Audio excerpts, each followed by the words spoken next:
In this video, you will learn step by step how you can change your Google password. So without further ado, let's jump straight into it. Now, the first thing we need to do is head over to a browser of your choice. In today's video, I will use Safari. You then want to go to google.com and then log into the account on which you want to change your Google password for. So what we need to do first of all is go to our profile picture in the top right hand corner.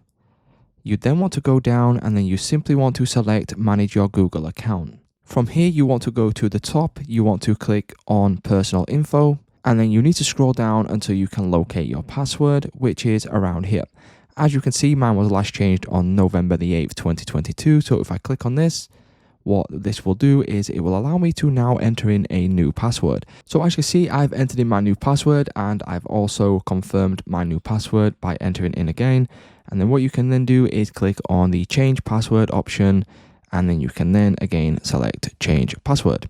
Once you do that, that will mean that you've fully changed your password on your Google account. If this video did help you out, please leave a like on today's video and I will see you in the next one.